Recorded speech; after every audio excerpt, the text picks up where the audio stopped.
ప్రతి మనిషి భక్తి నేర్చుకోండి. దేవుని ఆలయంలో మీకు భక్తి నేర్పబడుతుంది. ఎలా ఉంటే దేవునికి ఇష్టమో, ఎలా ఉండకపోతే దేవునికి ఇష్టమో కాదో మీరు నేర్చుకోండి. ఆ భక్తి మీకు మేలు చేసిద్ది. భక్తి మనిషిని రక్షించిద్ది, ఆదరించిద్ది, కాపాడిద్ది. ఎటువంటి విపత్తు వచ్చినా నీ భక్తి నిన్ను ధైర్యం పుట్టించిద్ది. భక్తి అంటే అర్థం దేవుని యందు భయభక్తులు కలిగి బ్రతకటం, ఇహలోక మాలిని వంటకుండా జీవించటం, దైవానికి ఇష్టంగా నడుచుకోవటం భక్తికి ఇష్టం.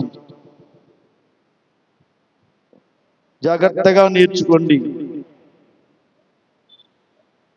వయస్సు పెరిగే కొద్దీ భక్తిలో ఎదగాలి.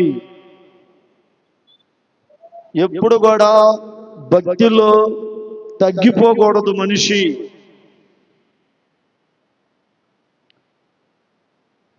చర్చికి వెళ్ళాం వచ్చాం అన్నది భక్తి కాదు.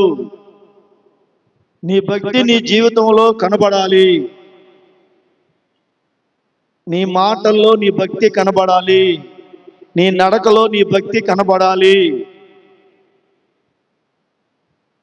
సమాజంలో నువ్వు తిరుగుతున్నావంటే నీ భక్తి ప్రజలకు కనబడాలి. నీకు అర్థమైందా? నీ భక్తిని బట్టే నీ ఇంటి వాళ్ళు మారతారని బైబిల్ చెప్తుంది. నీవు పవిత్రమైన భక్తి చేస్తే నీ పవిత్రమైన భక్తి నీ ఇంటి వారందరికీ రక్షణ ఇస్తుందని బైబిల్ చెప్తుంది. 1 పేతురు పత్రిక 3వ అధ్యాయము 2వ వాక్యం చదువుదాం. అటువలే స్త్రీలారా, మీరు మీ స్వపురుషులకు లోబడి ఉండుడి. స్వపురుషులకు లోబడి ఉండుడి, సొంత పురుషులకు లోబడి ఉండుడి. అందువలన వారిలో ఎవరైనాను వాక్యమునకు అవిధేయులైతే వారు భయముతో కూడిన మీ పవిత్ర ప్రవర్తన చూసి వాక్యము లేకుండానే తన భార్యల నడవడి వలన రాబట్టబడవచ్చును. ప్రతి మనిషి భయముతో కూడిన పవిత్ర ప్రవర్తన నీలో ఉంటే అది అవిశ్వాసులైన వారు, అవిధేయులైన వారు చూసి వాక్యము లేకుండానే వారి నడవడిని మార్చొచ్చని బైబిల్ చెప్తుంది. హలో, నీ భర్త అవిధేయుడైతే, అవిశ్వాసి అయితే, నీ కొడుకు అవిధేయుడైతే, అవిశ్వాసి అయితే, నీ ఇంటి వాళ్ళు దేవుని యందు భక్తి లేని వాళ్ళైతే, ప్రేమ లేని వాళ్ళైతే, నీవు ప్రవర్తించే పవిత్ర ప్రవర్తన వలన వాళ్ళు మారిపోతారంట. నీ పవిత్ర ప్రవర్తన నీ కూతుర్లకు తెలియాలి, నీ భర్తకు తెలియాలి, నీ భార్యకు తెలియాలి, నీ పిల్లలకి తెలిస్తే వాక్యము లేకుండానే వాళ్ళు మార్పు చెందుతారని బైబిల్ చెప్తుంది. అంటే ఇక్కడ ముఖ్యం ఏంటి? పవిత్ర ప్రవర్తన ముఖ్యం.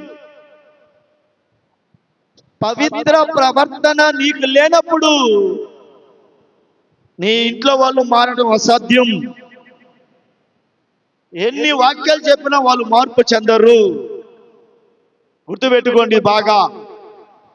ఓకే, నీ కొడుకైనా, నీ కూతురైనా, నీ అల్లుడైనా, నీ మనవళ్ళైనా, మనవరాళ్ళైనా, నీ భర్త అయినా, నీ భార్య అయినా, నీ చుట్టాలైనా, బంధువులైనా, ఎవరైనా, కోడలైనా, అల్లుళ్ళైనా, ఎవరైనా మారాలి అని నీ ఉద్దేశం అయితే యేసుక్రీస్తు భక్తి చేసి నువ్వు పవిత్ర ప్రవర్తన వారి ఎదుట చూపించు.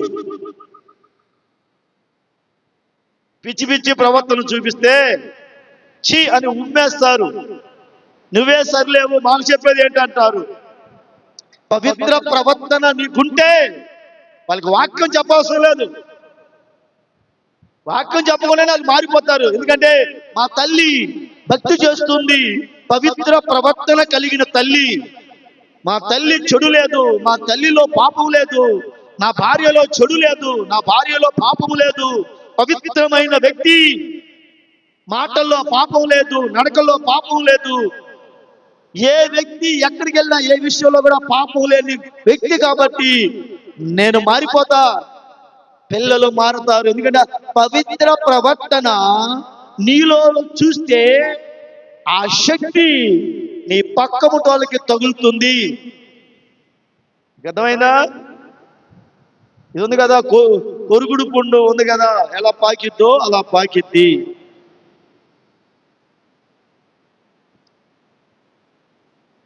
కనుక ప్రతి మనిషి పవిత్ర ప్రవర్తన కోసం బ్రతకాలి.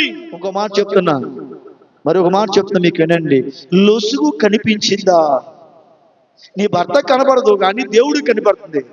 దేవుడి దృష్టిలో లొసుగు నువ్వు ఉన్నావా? నీ భర్త కాదు, ఎవడు నీ మాట వినడు.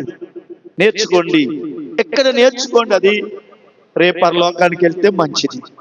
ఈ సమాజంలో నీ ప్రభావం అందరి మీద పడాలి. Praise the Lord. దేవుడు మిమ్మల్ని దీవించును గాక.